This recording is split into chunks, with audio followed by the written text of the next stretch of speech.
Live from the Grenadian capital, this is the GBN television news. GBN, covering you from the Grenadine Island chain to Brooklyn, New York, via the World Wide Web on www.gbn.gd.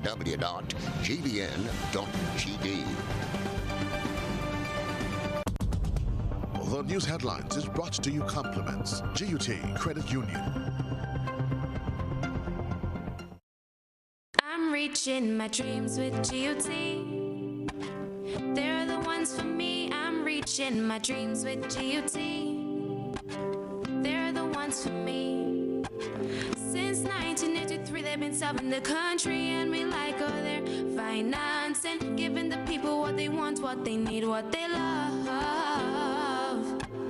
Come and join the family that's here for you all the way, from birth to graduation, your first job to your home and your car through your golden years. The GT Credit Union has been actively supporting nation building through its many sponsorships and programs, including financial literacy quiz, Pass the Torch Calypso program, junior cooperatives in secondary schools, CPEA, and the TAMCC grants.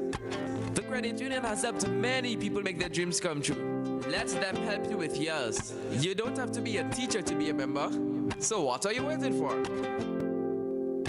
GUT Credit Union, it's where you belong. It's 2010-20, the 20th day of the 10th month in 2020. With tonight's network news, I'm Odette Campbell. In the headlines this evening, government in no haste to replace former Senator Kim George following her resignation.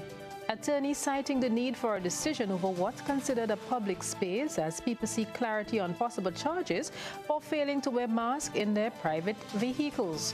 Charges are pending for COVID patient number 25 and another individual following their release from quarantine. A former diplomat makes a plea for a closure 37 years after the killing of Grenada's revolutionary Prime Minister Maurice Bishop. Coming up in sports this evening, not so good news. Dwayne Bravo may be out of the IPL for a few days due to injury. And in around the globe, Trinidadian experts to inspect Venezuelan oil tanker in the Gulf of Paria. And Colombia is boosting efforts to curb Venezuelan migration. We'll bring you the details of those and other stories when we return. Get high making money moves with the NLA's new Aces High Scratch game with 4 chances to win. Beat the dealer's card to win the prize shown. Reveal an A symbol. And just like that, you are automatically a winner. Scratch away to win the top prize of $10,000. Win easy with Scratch. Must be 18 or older to play. And we say good evening to all of our viewers and listeners, or listeners joining us on K105. First off, this evening, you can be charged if you are in a private vehicle without a mask. Well, that depends on who is interpreting the law. A legal mind is suggesting that it would be helpful if terms used in the regulations are fully defined. There has been concern about tickets being issued to people who have been driving alone in their private vehicles without wearing a mask. In recent days, the Raw Grenada Police Force stepped up on enforcing the COVID-19 regulations, which includes charging or ticketing people for not wearing masks in public. Attorney Ruggles Ferguson says the avoidance of doubt lies in the sound definition of what is a public space. One view on it could be that you are in a private car on the public road, which represents a public space, or that you are in your private vehicle. And therefore, if you are, once you are within the confines of that vehicle, then it ought not to be considered a public space. So that is an issue because it is so critical. And the wearing of masks ought to be in a public space. Then the public space should be defined for the purpose of the regulations. And once it is left up to the discretion of an officer, then one officer who stops you in St. Paul's might say, well, you're driving your car, it's not a public space. Somebody who stops you in Satés might say, hey, you're on the public road, and therefore you're in a public space, and therefore you are liable to be ticketed in those circumstances. Head of the RGPF's Community Relations Department, Superintendent Vanny Cohen, reiterated that the Emergency Powers Act says once you leave the confines of your home, wear a mask. However, he notes that Commissioner of Police Edwin Martin has created a policy of engaging before ticketing. Commissioner has developed a policy, and last week that policy was communicated to all senior commanders of the police force that it will not be the position of the police force to issue a ticket if you're driving in your vehicle not wearing a mask first off. So our initial response will not be to give you a ticket. Our initial response or initial engagement will be to encourage you to put that mask on, for the point that Mr. Ferguson has just made. So we will encourage you to put the mask on, and if you comply with putting the mask on, we're okay with that. If you become belligerent, if you become, resistant, then we may move perhaps to issuing a ticket. But first and foremost, we will not be engaging issuing tickets for wearing masks in private vehicle upfront, but we will continue to encourage you to put the mask on. Superintendent Kerwin made it clear that once there is more than one person in a private vehicle, the police will insist that everyone wears a mask, whether they are related or not. Blossom Alexis Welsh, GBN News. Meanwhile, the Office of the Director of Public Prosecution has sought to clear the air about reports that COVID case number 25, that person has been slapped with charges for violating the COVID-19 regulations. The DPP's office tells GBN that he has not been charged, but that will be the case sometime soon. This was confirmed by the Director of Public Prosecution, Mr. Christopher Nelson, on Tuesday. According to the DPP, 2 individuals presently in quarantine will be charged upon release from the facility. GBN's Christelina John takes up that story. Case number 25, who remains an active case, is reported to have breached quarantine protocols and left the facility without authorization. According to DPP Nelson, the matter was investigated by the police. The 2 are presently at quarantine facilities awaiting clearance, after which they will be charged. 77 persons remain in quarantine for contact tracing. The first and second round of tests have already been done. The final will be done this Friday when, should the results turn up negative, these persons will be released. During a press conference in the past week, Superintendent of Police Vanny Cohen indicated that investigations were ongoing into 3 quarantine breach. Appearing on Monday night's Beyond the Headlines program, Superintendent Cohen had this to add in relation to the persons awaiting charges. We are considering, we have considered the charging of a few persons for breach of the quarantine. Again, Odette, we have to be very sensitive and sensible how we approach this situation. Even if someone may violate quarantine laws now, the question might be, is it prudent at this stage to take them into police custody and process them in the normal, traditional way as we expect it to do? Bearing in mind that some of these people are currently in quarantine, we have to wait until the status is being declared to us. We have to ensure that they are free from the virus before we engage them in this particular way. But all of the groundwork that needs to be done have already been done. The requisite legal opinion and advice have already been sought, and in due course, we will do what needs to be done. Christelina John, GBN News. The leader of government business in the Senate says the government is in no haste to replace former Senator Kim George. She resigned earlier this month. GBN spoke with Senator Simon Steele today. After 2 years of serving as a government senator, Attorney at Law Kim George has resigned from the position. GBN spoke to business leader in the Senate, Simon Steele, who said Ms. George's resignation letter was submitted a couple of weeks ago, and that her last sitting in the House of Parliament as a senator was during the delivery of the throne speech on October 9th. He told GBN her decision was based on her professional career. Okay, well, Kim has been in discussion with us for the last couple of months. Had some challenges balancing her time both in the Senate and all of the preparations that are involved in every Senate sitting with her professional career and her legal practice. Kim is a highly professional individual and gives 100% to whatever she does and the demands of both the Senate and performing at the highest level and her responsibilities in her legal practice were just great. So she served over the period at the Senate with great maturity. She added balance to the debate and brought great depth to the discussions and the debates that we had within the Senate. So she will be certainly missed.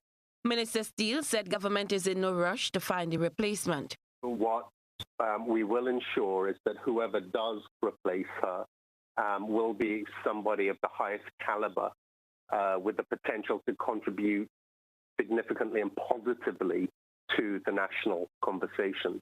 GBN contacted Ms. George's office and left messages for a response to her resignation. However, all efforts proved futile.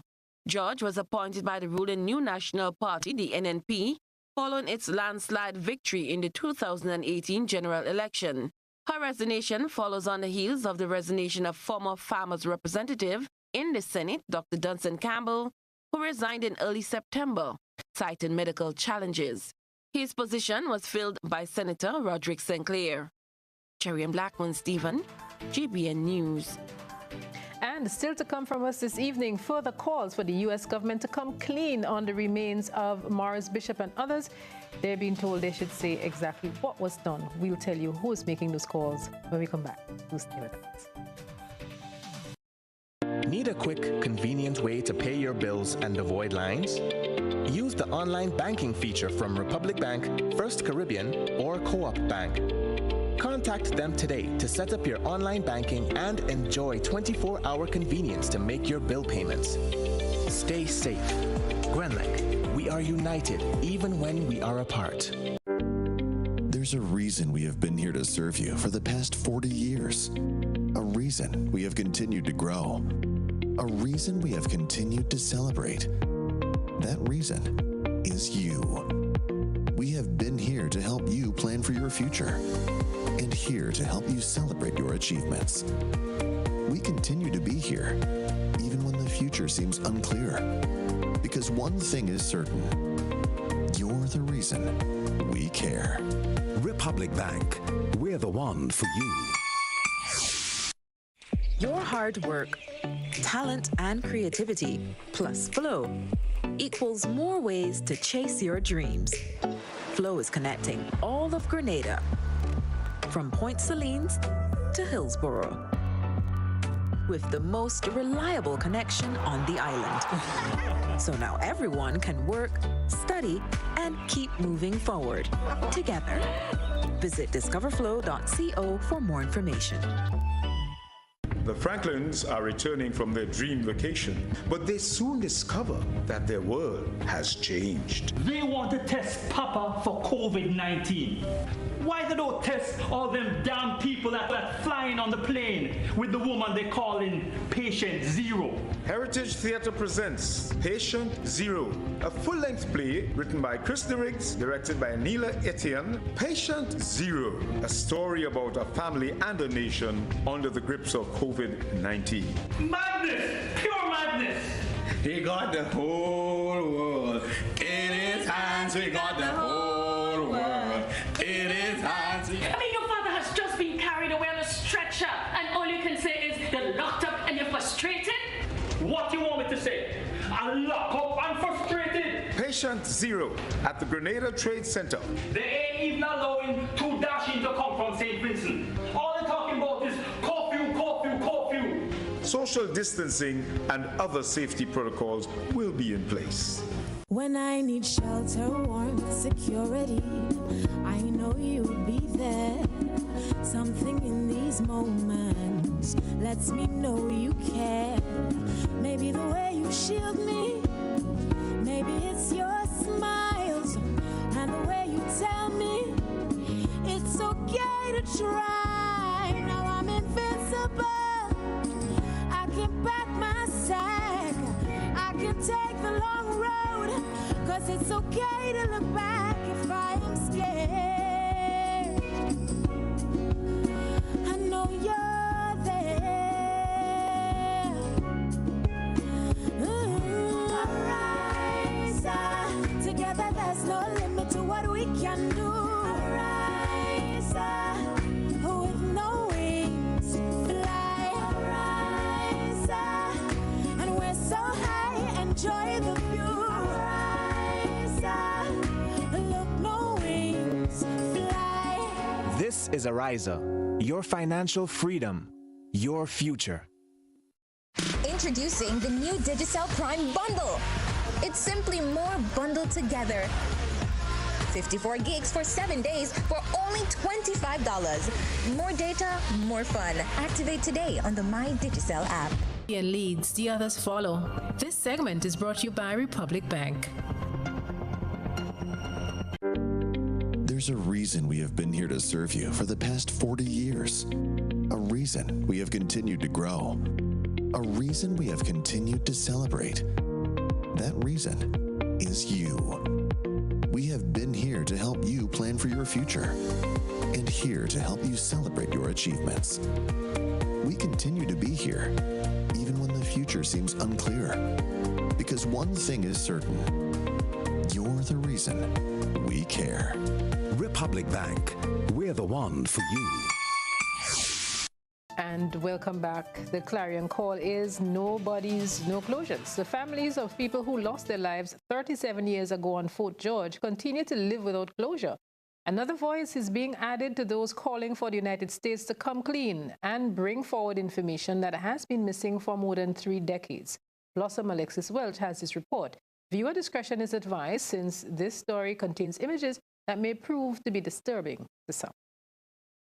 Without the bodies of slain Prime Minister Maurice Bishop and members of his cabinet who were executed on then Fort Rupert on October 19, 1983, there is no closure.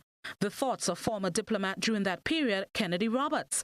He has echoed the sentiments of many Grenadians that families of the deceased, and by extension the country, are still no closer to recovering the remains following the massacre 37 years ago.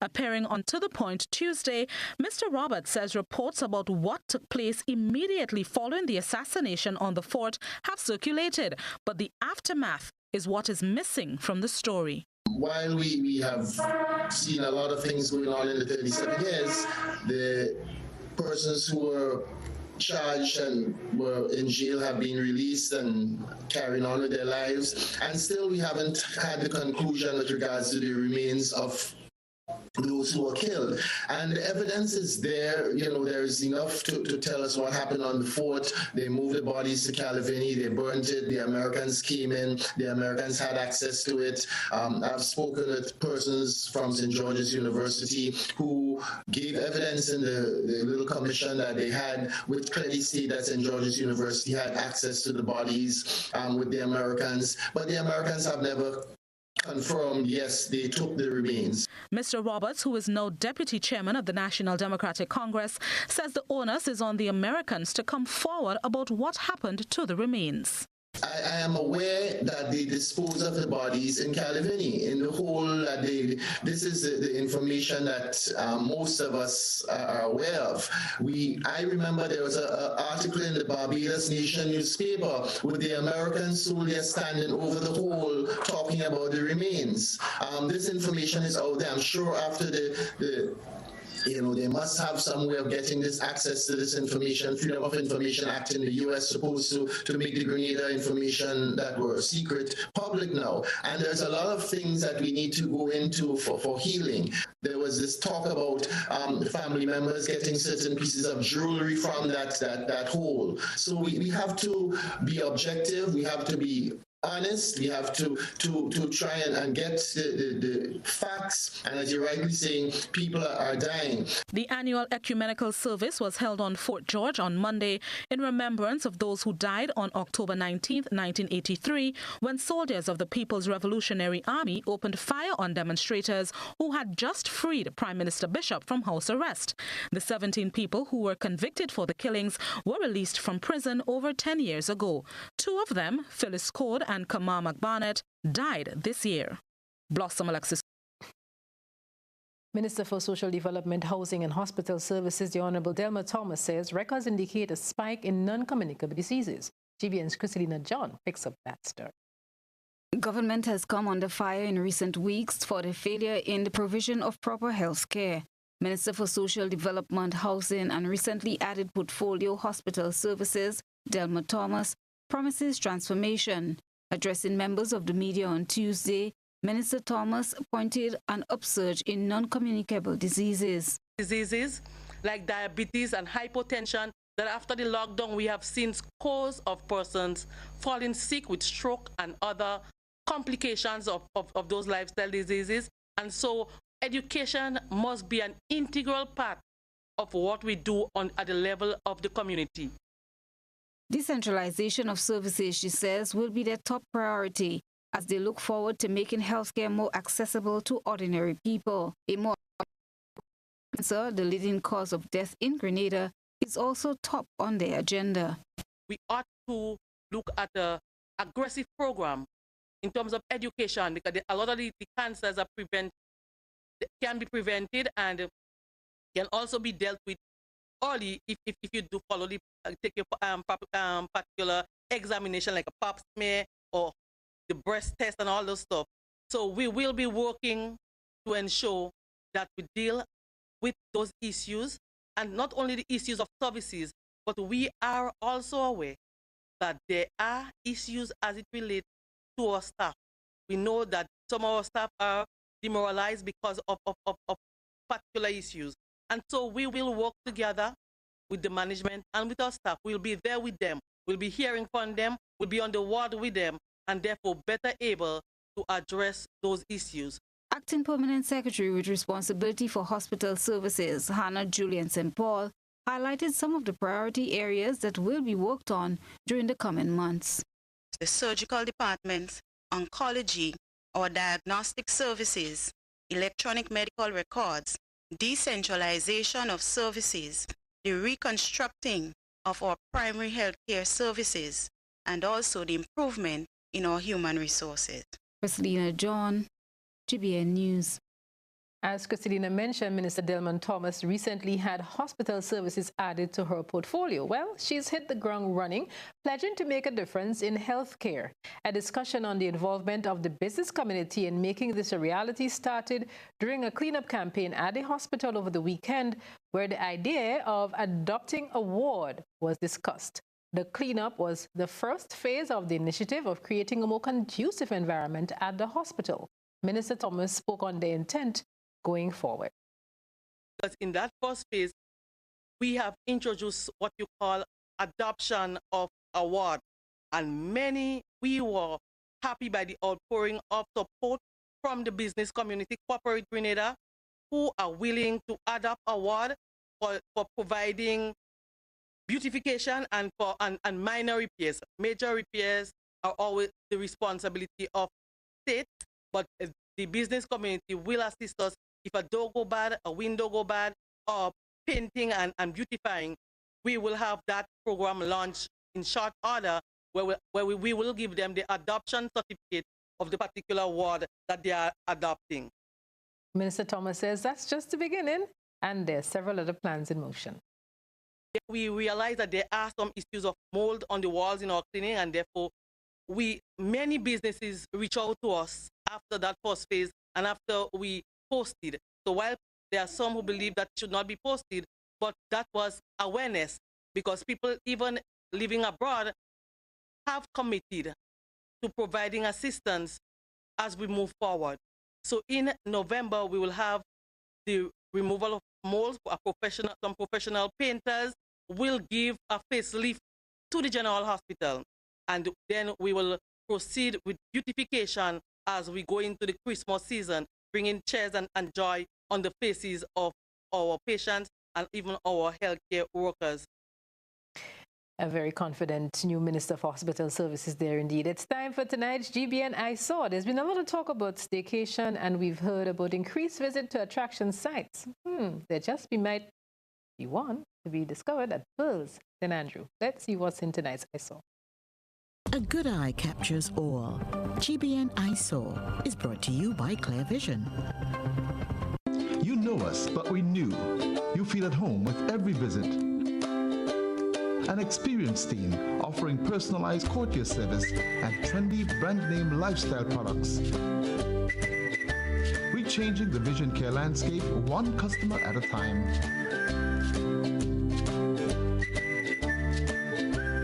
Clear Vision Eye Center. People and technology coming together to help you see the world with a clearer vision.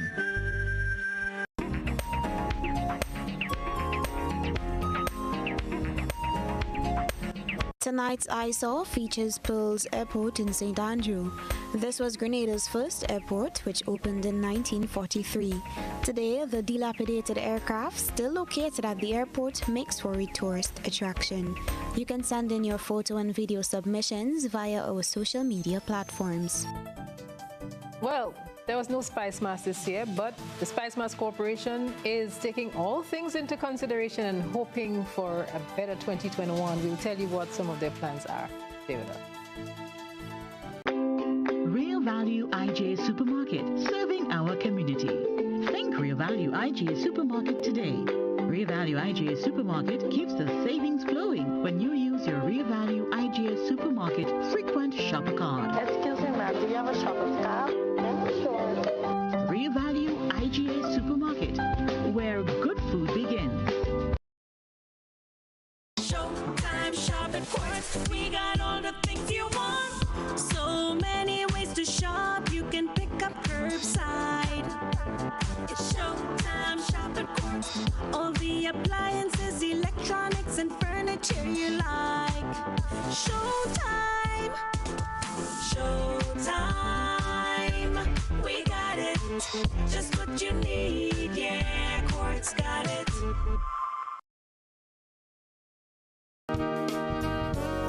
It's new, innovative and classy, and a cut above the rest. Your one-stop shop for bathtubs, kitchenette, customized doors and windows, and even a new paint job. We also sell quartz and solid surface countertops. At M&N Hardware, we offer best prices, excellent service, efficiency, and reliability.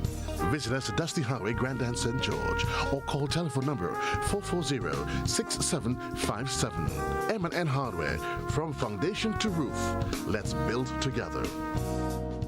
A message by the Grenada Distillers Limited. You want a hand sanitizer to do three things: kill germs, be gentle, and to go where you go. You can get all of that in our hand sanitizer. Hard on germs, gentle on hands, affordable. Remember, hand sanitizers contain alcohol. Keep away from heat and flames and avoid contact with eyes. Available at retailers island-wide.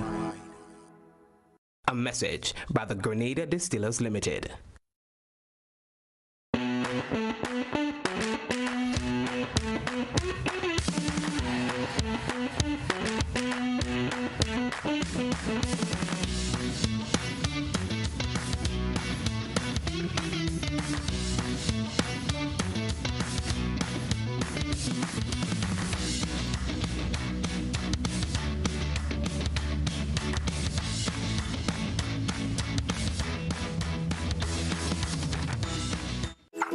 How going on, boy? Hey, good old things. Hey, Daisy. Yeah. Boy, in line, boy. Your house looking a real good day. Boy, it's thanks to the hard-working and professional staff at the Housing Authority of Grenada. They handled me real nice. They did my plan, they did the construction, and I didn't even have to worry about a thing. They were there with me every step of the way, supervising the job, asking me about my concerns, giving me feedback as the house took shape. They were there from start to finish, and even put the keys in the palm of my hand. I give them an A++ for customer service. Oh, it's people from housing bad, boy. Boy, not bad. Excellent. If you're thinking about constructing your home, why not consult the Housing Authority of Grenada? You could visit them right down in the Sandino complex, or give them a call, 440-1015 or 440-1016. Or check out their website, hag473.com. They go handle you. They go jog your blocks, they go draw your plan, they go tote your materials. Hey man, where you going? The Housing Authority of Grenada is your choice for affordable housing and a stress-free construction experience. It's GBN. We've got the means, the power, and the medium. This segment is brought to you by Flow. wants to save 30%. Everybody. Now more than ever, Flow understands the need to make your dollar stretch. Our new bundles can help you save 30% off your current bill. Plus, get a free speed upgrade on your in-home internet. Simply add your mobile to your current home services account and save 30%. It's easy. Sign up now and save. All on the best fixed and mobile network on island. Visit a Flow store or call us at 1-800-804-2994 for more information. Flow, keeping you connected. Terms and conditions apply. And welcome back to all of our listeners on K105. Continue to keep your eyes on the road just in case you're driving and listening to us at this time. We're moving on to news of culture. Spice Mass 2021 is about 9 months away, but that's not stopping the body responsible for its management from looking forward. The Spice Mass Corporation says it has set the planning train in motion for the celebrations. The COVID-19 pandemic forced the cancellation of Spice Mass 2020. And with no timeline on when the pandemic will cease, the Spice Mass Corporation is working to ensure the festival will be held in 2021, taking all possibilities into consideration. GBN has been speaking with the Chief Executive Officer, Mr. Kelvin Jacobs, about what could be expected. Next year. Currently, I wouldn't want to speak on the plans in the roadmap now because it's currently before the board. So I wouldn't want to put that information outside there while it is still before the board for approval. But we do have a plan that we are looking at, and we are hoping that things will happen and that we will be able to execute Carnival next year. Over on the sister island of Carriacou and considering Petite Martinique as well, officials say a decision is yet to be made regarding the staging of Carnival in 2021. It's usually held in February or March. The head of the Carriacou Carnival Committee, Princess John, told GBN that proposals are presently before the cabinet for approval, and we'll see how that works out. We're moving on to a health issue now. Monday saw the official launch of the National Emergency Operations Center. As an issue related to NADMA, its disaster relief warehouse at Mongelou is under construction. It's an initiative being undertaken by the government of Grenada and the U.S. government. The project, which has already gotten off the ground, comes at an estimated cost of $3.9 million US, is expected to be completed during the first quarter of next year. We get details in this report. Upon completion, the facility will house the operation and the administrative function of the National Disaster Management Agency. Permanent Secretary responsible for disaster management, Rhonda Jones, explains their intent. The disaster management portfolio is now placed within the Prime Minister's ministry. This heightened visibility demonstrates government's ongoing commitment to strengthening our resilience in the face of our many vulnerabilities.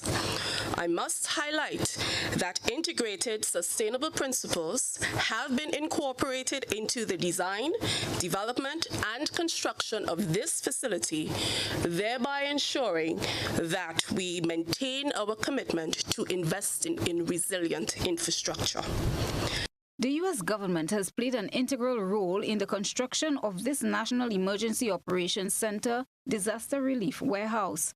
Ambassador Linda Tagliatella highlighted their contribution towards this and other projects on the island, noting that equipment for both facilities on the mainland and Carriacou have already been approved. The United States is making an investment of more than $6 million in Grenada's resilience to storms, hurricanes, and other natural disasters. Here, we've committed $3.9 million, and on the island of Carriacou, we're constructing a $2.7 million facility. We previously funded the construction of 2 smaller emergency operations centers here in mainland Grenada, as well as one on Petite Martinique, which together are helping build Grenada's disaster response capacity throughout the country.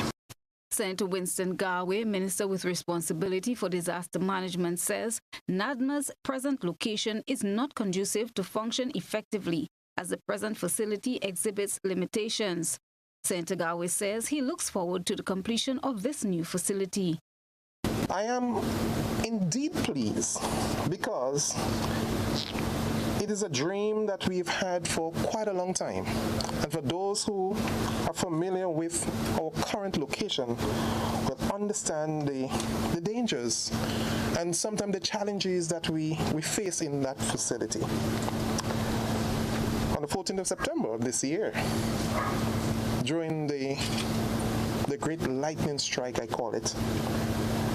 Most of our equipment at that facility was either damaged or destroyed. So we have issues to wanting to move, and today has marked a significant step in realizing this dream. The center, according to Senator Garwe, will serve as the focal point for coordination of the island's emergency planning, training, response, and recovery efforts. Sunrise Construction is tasked with the construction of the facility. Priscilla John, GBN News. This is News at 7. Still to come from us, we're looking ahead in sports. Dwayne Bravo. Are you a Dwayne Bravo fan? The news is not so good. We'll tell you why in the sporting segment, as well as in our probe around the globe. If we think we have it bad in Grenada, there's community spread in St. Lucia is causing some alarm. You won't want to miss those segments. So stay with us. At Communal, we are adapting to meet the changing needs of our shareholders and members. Times are changing, and with the changing times comes a whole new way to do business. Our parents may have done their banking a different way. Communal's state-of-the-art online banking and international debit card allows members to do business with great ease. It's like literally having a branch in your very own hands. Need a loan? Apply online from the comfort of your own home anywhere in the world, and your request will be dealt with remotely. Want to transfer between your accounts or another shareholder? No wait time for transactions to update. Voila! Who needs receipts when you can receive them via e-statements on your mobile device and save the environment? Not a Communal member? You can join our family today by applying online. At Communal, we see you working hard to ensure that you save, invest, and grow. Communal. Join us today. This will be the best financial decision you have ever made. Rubis is giving you more ways to win because you deserve it. Spend $50 or more in Ultratech fuel or purchase a Rubigas refill at any Rubis service station and get an entry card. Win one of 5 amazing grand prizes worth $2,500, including Ultratech fuel, cash, groceries, bill payment vouchers, and home furnishings. Each grand prize winner gets to donate $500 to charity too. Plus, win exciting weekly prizes, including electronics. Make sure you're in with a chance to win. Win with Rubis. You deserve it. Once upon a time, we shopped at Wonderland, then Neverland. But we're all grown up now and no longer believe in fairy tales. So now we just shop at Shoes R Us. At Shoes R Us, we stock the latest in shoes, tops, and jeans for the fashion-conscious lady. We also carry colognes and much, much more. And for the modern trendy male, we have the latest brand name shoes and sneakers, Converse, Reebok, Nike, K-Swiss, Puma, and much more. So check us out at our 2 convenient locations, Melville Street in St. George and Ben Jones Street in Granville. At Shoes R Us, we say, come shop with us. Are you looking for quality herbs and herbal supplements, or are you thinking about having a complete body cleanse to jumpstart your health? Then no need to look further. Visit Nirvana Natural Health Clinic, Detox Center, and Natural Health Store. We carry a wide range of herbal products for kidney and gallstone cleansing, male sexual enhancement formulas, asthma and sinusitis, gas and bloating, acid reflux, constipation, arthritis, imbalanced hormones, female health issues, liver cleansing, weight loss, and so much more. Also available, colonic irrigation, holistic health consultations, essential oils, and diffusers. Look out for our online natural health store coming soon. Call 231-6642 for 18-7115 or 449-7753 to find out about our delivery options or to book an appointment. Visit us at Belmont St. George's, close to the Fallage, Monday to Saturday, 9 a.m. to 6 p.m. Nirvana Natural Health Clinic. Detox your way to health. Tropical shipping is fast and reliable. Always on time, safe and affordable. Friendly staff here to connect you. Tropical worldwide, you must get you. Shop online and you get it on time. Hassle free to meet your deadline. Consolidate any size, any load with tropical shipping, so we ship everything. I can't wait to ship with Tropical. Can't wait.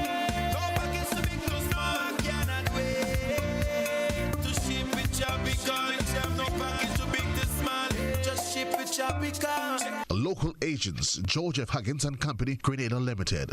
Telephone number 440-8787 or visit our website at www.tropical.com. Email us at grenadasales@tropical.com. Tropical Shipping, committed to island life. A message by the Grenada Distillers Limited. You want a hand sanitizer to do three things: kill germs, be gentle, and to go where you go. You can get all of that in our hand sanitizer. Hard on germs, gentle on hands, affordable.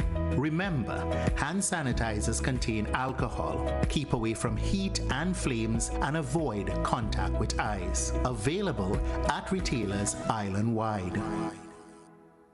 A message by the Grenada Distillers Limited.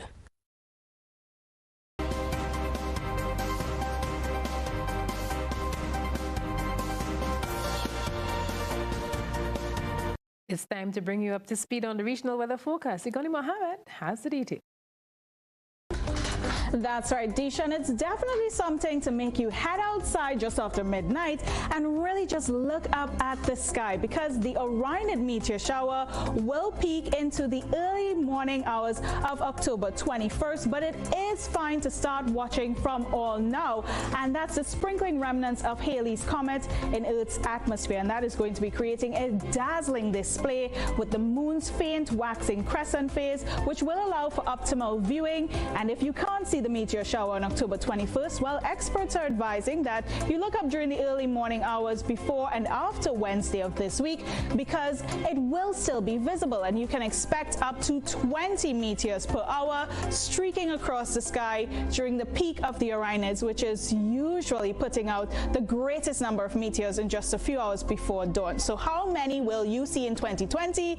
Well, let's check the forecast for that, because right now we're seeing mostly clear skies across Trinidad and Tobago. Even for Grenada, it is all about not a lot of cloudiness happening at this time. And what we'll notice as the evening progresses is that the temperatures will drop quite comfortable into the lower 20s, with a mid 25 degrees Celsius in Tobago, 23 degrees Celsius if you are in Trinidad. What we're noticing into tomorrow's forecast as well is that it will be quite sunny across the region. And don't forget that we are tracking tropical storm activity just east-southeast of Bermuda as we continue to monitor Epsilon, which is forecast to become a hurricane and intensify into the northern portion of the Atlantic Ocean. We will continue to monitor this area for you. I've got lots more coming up in our regional forecast, so stay tuned to find out what's happening with this tropical cyclone, as well as a massive area of interest over in the western portion of the Caribbean, which at this time is bringing a lot of shower and thunder shower activity to everybody just west of Hispaniola. So lots to come in the forecast coming up a little later on, but toward the eastern portion, we're seeing relatively dry and stable atmospheric conditions. And yet again, that means a lot of sunshine into tomorrow's outlook, as well as some really steamy temperatures. You'll get that high of 34 degrees Celsius in Trinidad, Tobago coming in at 32 degrees Celsius into tomorrow's forecast. And we are expecting some quick passing showers into the afternoon period, so you want to look out for that. But again, it will be quite a sunny and steamy day for both of the islands, even into the rest of the Eastern Caribbean. So you may not need the umbrella, but you still want to have it just in case. Again, it's a good idea to stay hydrated, stay cool, of course, as the day progresses, and be mindful as to what's happening. Don't forget to look out for the amazing Orionid meteor shower, which will be taking place in its peak tonight into tomorrow morning just after midnight.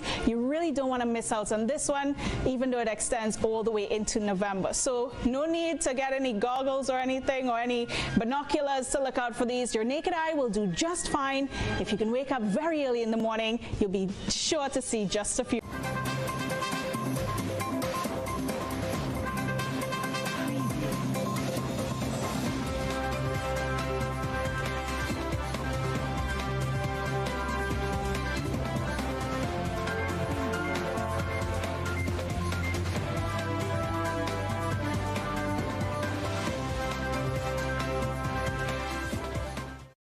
Well, hello there, sports fans. If you're a Bravo fan, you've got to be concerned. The word is that Dwayne Bravo is out on injury. and he may not be available for selection for games in the IPL. We get more on that and other sporting developments from our man of sports, James Saunders. James, it's all over to you. Well, cricket takes a swing now, and while many have critiqued his non-selection, cricket analyst Fazir Mohammed, well, he agrees that Nicholas Pooran should have been left out of the test squad for the West Indies tour of New Zealand. Mohammed also believes that it will be a tough test tour for the visitors. After playing 3 T20s against hosts New Zealand, the West Indies then meet the Black Caps in 2 test matches. Nicholas Pooran has only been selected to play the abridged version and not the longer format. And revered cricket analyst Fazir Mohammed is in agreement with the selectors following such a move. There's a huge difference between being an outstanding shot maker in the T20 format and translating that into what is required to be a test match batsman. He can make the transition, there is no question about it, given his obvious ability, but Nicholas Pooran needs to prove himself in the longer formats of the game. He's played the game already, it's just a matter of playing it again to show that he's worthy of being considered for test match cricket. Based on the way that the West Indies have performed over the years, Mohammed strongly believes the Kiwis have the edge going into the test series. Whatever the selection of the squad, and again it is fairly predictable from the series in England, the West Indies are going to struggle in New Zealand. Whatever the considerations about New Zealand themselves, they are at home, they are always very, very strong in their home conditions, and the last time the West Indies won a test match in New Zealand was way back in 1995. That was a series that marked the end of the West Indies period of domination. Looking at the T20 squad, even though Darren Bravo performed well during the CPL while Rahman Powell failed, Mohammed is quite okay with the younger Bravo not being in the squad. And regarding the West Indies' chances in the abridged version, he thinks it's by far better when compared to the 5-day format. Under the leadership of Karen Pollard, you would expect to see the West Indies far more competitive in the shorter formats of the game. They are, of course, the defending World T20 champions, and their last campaign in Sri Lanka was a very successful one as well. So you would expect the West Indies in the T20 format, even with the combination missing some key names, to be very, very effective in the series against New Zealand. The teams play from November 27th to December 15th. Vinod Nawani, 26 Sport. Well, he's out at the moment, and TNT and Chennai Super Kings all-rounder Dwayne Bravo, well, he may not be available for selection for at least 2 weeks after suffering a groin injury during a match against the Delhi Capitals on Saturday. Team coach Stephen Fleming says Bravo would have to be reassessed going forward, but at this stage, one would imagine that it would take a few days or a couple of weeks before he's back in action. We certainly wish Bravo all best. Well, the impact has already started to be felt, though, as Chennai minus an injured Bravo went under to Rajasthan Royals by 7 wickets in their latest clash. CSK batting, well, they never got off going, and they limped to 125 for 5 with Ravindra Jadeja, getting 35 not out. In reply, Josh Butler smashed an unbeaten 70 to take Rajasthan to the target with 15 balls to spare, losing only 3 wickets. We've got the action from Abu Dhabi. Chennai Super Kings took first strike against Rajasthan Royals in their game on Monday in Abu Dhabi. It wasn't the best of starts for CSK as Faf du Plessis was dismissed by Jofra Archer, with the team total being 13. Shane Watson was next to depart for 8, giving Carter Tyagi the wicket, and it was 26 for 2. Opener Sam Curran chipped in with 22 with a 4 and a 6. Sam Curran likes it. He loves it there. When Curran was out, CSK were 53 for 3 in the 9th over. Why is the fielder coming off the boundary? It's an easy. Ambati Raidu didn't make much of an impact either and fell to Rahul Tewatia for 13. Captain Mahendra Singh Dhoni and Ravindra Jadeja came together and put on a stand of 51 runs. Here's 4 more. Jadeja top scored with 35 not out, while Dhoni fell for 28. CSK sauntered to a modest 125 for 5. When Rajasthan Royals replied, Robin Uthappa and Ben Stokes put on a stand of 26 runs for the first wicket. Stokes was bowled by Deepak Chahar for 19. Then Uthappa was caught by Dhoni of Josh Hazlewood for 4. At that stage, it was 28 for 2. Of not making good contact. make that 28 for 3 as Sanju Samson was also caught by Dhoni of Chahar for a duck. After that, things ran swimmingly for Rajasthan Royals, with Joss Butler being the hero for his side. Giving him good support was captain Steve Smith during their unbroken stand of 98. Butler reached his 50 in style, smashing one past the bowler to the boundary. In the end, Rajasthan Royals reached their target of 126 for 3 in 17.3 overs to win the game by 7 wickets. Butler was unbeaten on 70 and Smith 26 not out. Vinod Narwani, TV6 Sport. The Premier League makes a move and newly promoted Leeds United were edged at home by Wolverhampton Wanderers by a 1-0 margin, which moved them into 6th spot. Well, the game was decided by a 78-minute strike from Raul Jimenez, which took a deflection before going in. Well, elsewhere, West Brom drew with Burnley. That Mexican, Raul Jimenez, can't seem to stop scoring. It's points to my fantasy team, by the way.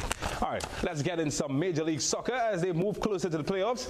And Kevin Molino, in his 100th MLS appearance, helped set up the first goal for Minnesota United, but could only watch as the Houston Dynamo rallied to a 2-2 result to share the points. A win for Minnesota would have seen them in the top 4. Minnesota United aiming for a top 4 spot to give them home advantage in the first round of the playoffs got off to a good start. Kevin Molino's flick-on header initiated a solid team attack in the 11th minute. Kai Kamara then released Robin Lod down the left flank, who laid it off for Ethan Finlay. Finlay picked up his corner for the opening item. Finlay popped up again on the half-hour mark. Zachary Hayes with a perfect pass for the Minnesota native to finish. 2-0 the hosts cruising. Despite the best efforts by Houston, the scoreline remained the same at the break. But the guests were holding the momentum as they headed into the second half. 59th minute, Minnesota lost the ball in midfield and was slow to react as the Dynamo raced forward with numbers. The ball came to Mimo Rodriguez, who smashed it home. And the comeback was complete in the 83rd following a crisp move down the left. The cross wasn't dealt with by the keeper and defender Nico Hansen slotted home in an open goal. Minnesota United had to be grateful they actually got something out of this game after an uncontested headed corner somehow didn't cross the line. Minnesota United are 5th in the Western Conference. Houston Dynamo are 10th with an outside chance of qualifying. All right. The IPL catches our attention for the play of the day. Deepak Chahar had Sanju Samson brilliantly caught by MS Dhoni down the leg side for a duck. Samson tried to tickle it fine, but instead Dhoni took a sharp low catch moving to his left. Well done, MS Dhoni. CSK lost to Rajasthan Royals, but you grab tonight's TV6 play of the day. How low can you go? I guess MS Dhoni took that song pretty literally there. Hey, that's it for sport for the team. I'm James Saunders. See you later.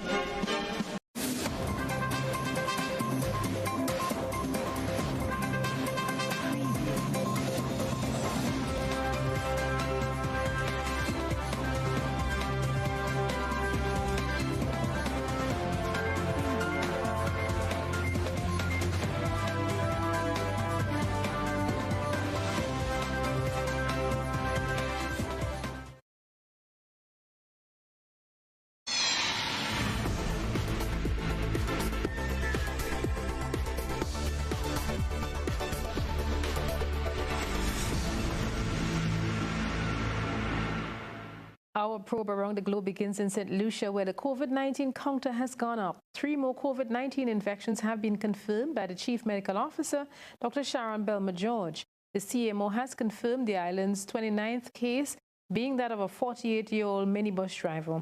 He has been linked to 7 COVID-positive cases recorded in the last few days. Authorities have identified the Orleans community in Dennery as the common link, apparently connecting the newly discovered cluster of coronavirus infections. Health officials are reiterating appeals to the public to adhere to all COVID-19 protocols. St. Lucia's coronavirus outbreak has entered a critical phase. A recent diagnosis from Chief Medical Officer Sharon Belma-George. Now, in the days since the CMO's worrying October 15th revelation, at least 6 COVID-19 tests have come back positive, escalating the national coronavirus toll to 36 as of October 19th. According to health officials, the latest confirmed cases do not have a travel history into St. Lucia. Confirmation of community spread. The source of the coronavirus outbreak has not been established. However, an October 18th statement from the Health Ministry revealed case number 29, the 48-year-old 2H minibus driver, has been linked to 7 COVID-positive cases. It is important that we all bear in mind the likelihood of community transmission. It is this likelihood that made necessary the recent COVID-19 testing activities which were held in some communities and institutions of concern. This testing will assist in the timely identification of any additional cases which may exist in communities. 4 coronavirus infections were confirmed over the weekend, 1 on Friday, October 16th, and 3 more on Sunday, October 18th. Now, case number 33 is a 62-year-old female who works at the Castries Comprehensive Secondary School. She developed symptoms after coming into contact with case number 32, a student who attends the Castries Comprehensive Secondary School. The source of his coronavirus infection can be traced back to his parents, who both tested positive on October 14th. An older brother of the student has also tested positive to become St. Lucia's 34th case. Health officials say case number 34 may have contracted the virus after coming into contact with his father. Now, all 4 family members have been transferred to the respiratory hospital for treatment. Case number 35 is a 23-year-old female who authorities say came into contact with each of the infected members of that family. Now, ramped up contact tracing investigations led health officials to cases 35 and 34. Now, case number 36 is a 21-year-old male who was discovered after he volunteered to get tested at a COVID-19 community testing clinic.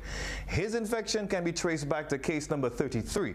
That's a 62-year-old female who works at the Castries Comprehensive Secondary School. The Health Ministry says up to 1,200 COVID-19 tests have been conducted since October 10th as part of a massive contact tracing probe spanning numerous communities along the Castries to Vieux-Fort bus route, and recently, dozens of Castries Comprehensive Secondary School students and teachers and their possible contacts.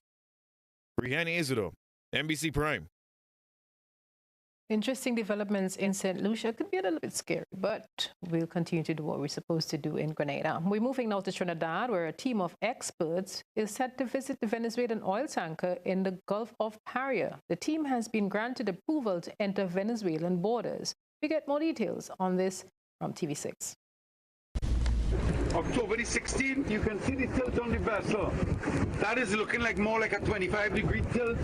It looks like it's held together with the anchor chains. This was the video released by FFOS, as on Friday, members of the group led by their corporate secretary Gary Aboud approached the FSO Nabarima by boat.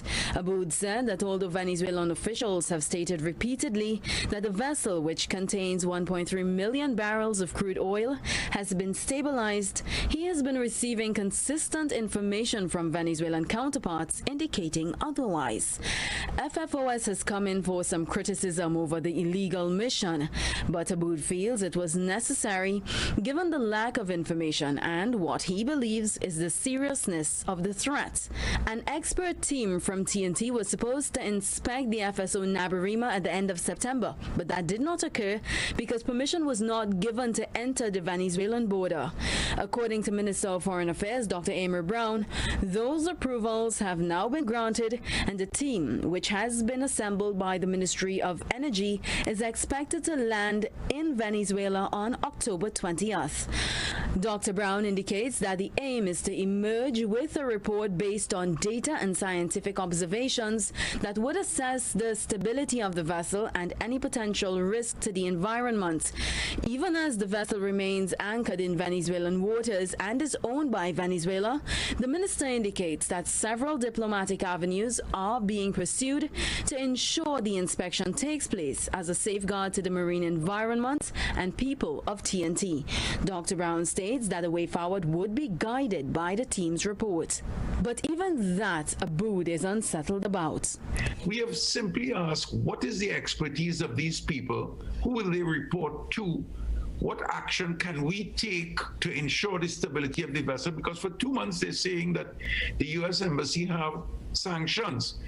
And when we spoke to the embassy and we spoke to someone right at the top, they said that's totally untrue. The U.S. does not have sanctions against an emergency for environmental or humanitarian purpose. Aboud made the comments on Morning Edition prior to the information released by the Foreign Affairs Minister. Alicia Boucher, TV6 News. And environmentalists know that we'll continue to monitor that situation there. We're moving over to Colombia, where troops have been deployed. More than 1,000 policemen and soldiers have been sent out to stop migrants crossing over from Venezuela. Crossings have surged since Latin American nations began relaxing coronavirus restrictions. Yet, despite the increase in security, hundreds are still coming in. They're going in search of a better life. Al Jazeera's Alessandro Rampietti has more. Colombian police and soldiers on an impossible mission to block desperate Venezuelans crossing illegally into the country.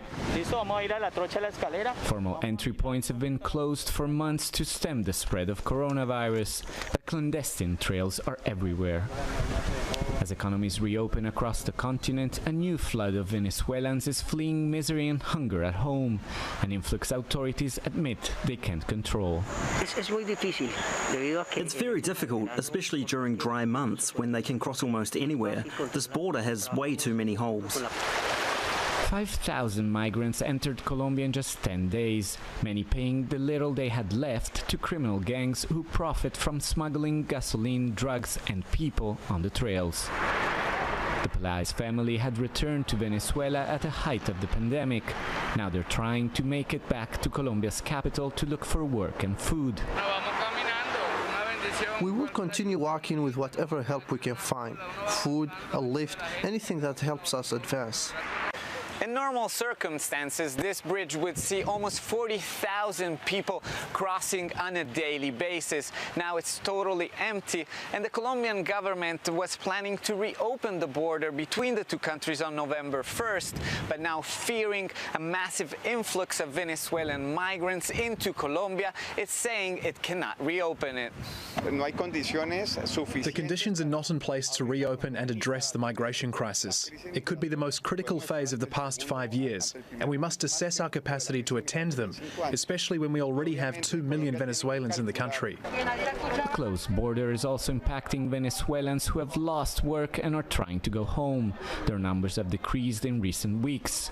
Some 900 are still sheltered daily in socially distanced camps. Venezuela is allowing less than 200 enter on any given day. The UN Refugee Agency says migrants are facing even worse humanitarian conditions than before the pandemic.